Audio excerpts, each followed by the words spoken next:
কাক ডাকা ভোর, আমি হব সকালবেলার পাখি কবিতার মতোই যেন এদের জীবনযাপন। সূর্য ওঠার আগেই নুন আনতে পান্তা ফুরানোর এই মানুষগুলো ওঠেন জেগে, বিক্রি হয়ে যান বাজারে, আর তাক করেন পরিবারের সদস্যদের মুখে শুধুমাত্র দুবেলা দুমুঠো খাবার জোগাতে। বলছি কাজের সন্ধানে দেশের দূর দূরান্ত থেকে শরীয়তপুরের কাজীর হাটে ছুটে আসা অভাবী এই দিনমজুর মানুষদের কথা, যাদের চোখে মুখে তাকালেই অসহায়ত্বের ছাপ পড়বে নজরে। বেশ কঠোর সংগ্রাম করে বেঁচে থাকাই যেন তাদের নিয়তি। তাই তো প্রতিদিন নতুন নতুন কাজের সন্ধানে প্রতিনিয়তই চ্যালেঞ্জের মুখোমুখি শ্রমজীবী এই মানুষগুলো। সকাল থেকে গাড়ি খারাপ আছি, বিক্রি হলো না, চলমু কেমনে কি করবো, কোনো উপায় নেই। আমরা তো গরিব মানুষ, কেমনে খাই কেমনে চলি, বিপদ না। এখন জামালপুর থেকে শরীয়তপুর আইছি, এখন কাজের জন্য আমরা কৃষি কাজ করি। বউপুলার নিয়ে এখানে থাকি, যে অবস্থা হয়েছে, আগে 500-700 টাকা বিক্রি করা হতো, এখন আর হয় না। তার কারণ লোক সংখ্যা হয়েছে বেশি, 2000-3000 লোক এখানে থাকে, বিক্রি হয় না। 600-700 টাকা বিক্রি করা হয়েছে, এখন 400-450 টাকা বিক্রি হয়। আলুর দাম হচ্ছে বেশি, তরকারির দাম বেশি, চাউলের দাম বেশি। কেমনে আমরা চলি, কি অবস্থা, ঘর ভাড়ায় দিয়ে না খাই, মোবাইল বেঁচে মানুষ দেশ যাইতেছে, গাড়ি ভাড়াও নাই, কেমনে মানুষ চলে, কি অবস্থা, মাথা মধ্যে খারাপ হয়ে গেছে।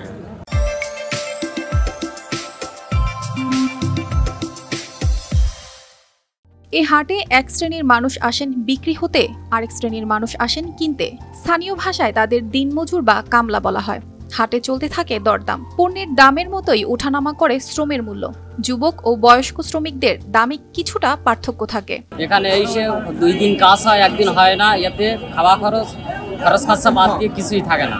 এখন এই 5 বছর ধরে আসছি, এখনো পর্যন্ত বাড়ি দেশে গ্রামে বউ বাচ্চা দেখতে যাই পারলাম। 30 বছর ধরে শ্রম কেনাবেচা হচ্ছে এই হাটে। নিজেদের চাহিদা অনুযায়ী দরদাম করে তাদের নিয়ে যায় মহাজনরা। এই নিয়ে সন্তুষ্ট মালিক পক্ষ, তবে বর্ষা মৌসুমে কাজ না মেলায় বিপাকে পড়তে হয় শ্রমিকদের। লোক নেওয়ার জন্য এখানে অনেক জেলার লোক পাওয়া যায়, কারণ বিভিন্ন ধরনের কাজ করার জন্য এখানে লোক নিতে আসে। এখানে সব জেলার লোক পাওয়া যায়, আমাদের কাজ করাতে সুবিধা হয়। যে কোনো কাজের বিষয়ে লোক পাওয়া যায়, এতে কোনো সমস্যা নেই। ধান কাটা, পাট কাটা, মাটি কাটা, যত কাজ হোক, ঠিকাদার যত কাজ হোক, পাওয়া যায় কাজের জন্য। সরেজমিনে এই হাটগুলো ঘুরে দেখা গেছে, সড়কের পাশে দাঁড়িয়ে আছে নানা বয়সের শ্রমজীবী মানুষ। তাদের হাতে হাতে ব্যাগ, কাস্তে ও কর্নি, টুকরি, আবার কেউ কেউ খালি হাতেই কাজের অপেক্ষা করছেন। সকাল হলে কামলা দিতে যায়, পাট কাটে, ধান কাটে, লাগায়, বিভিন্ন কাজের জন্য এখানে জড়িত। আর খাটা খাওয়া মানুষের শরীয়তপুর কাজেতে অবস্থান করতেছি। যার যে দরকারে লোক লাই আর যায় কাজ করে, 2টায় ছুটি করি আর কি। সপ্তাহের 7 দিনই কাক ডাকা ভোর থেকে সকাল 6টা পর্যন্ত বসে এই হাট। খুব অল্প সময়ে কাজ জোটে, তাই দেশের উত্তরাঞ্চলের চাঁপাইনবাবগঞ্জ, সিরাজগঞ্জ, রাজশাহী, নরসিংদী, সাতক্ষীরা, গাইবান্ধা, রংপুর, জামালপুর ও গোপালগঞ্জ সহ অন্তত 25টি জেলা থেকে শ্রমিকরা ভিড় জমান সেখানে। বর্ষার সময় কমে যায় শ্রমিকদের চাহিদা, কঠিন হয় কাজ পাওয়া। মজুরিও সে সময় অনেক কম, এতে কর্মহীন সময় কাটে অনেকের। কাজের ধরন হিসেবে ঠিক হয় প্রতিদিনের মজুরি 500 থেকে 800 টাকা পর্যন্ত।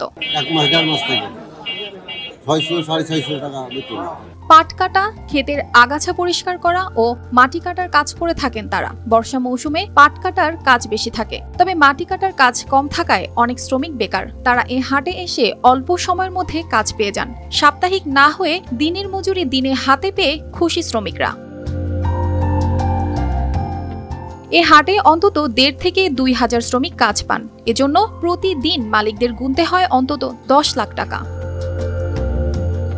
News desk, RTV।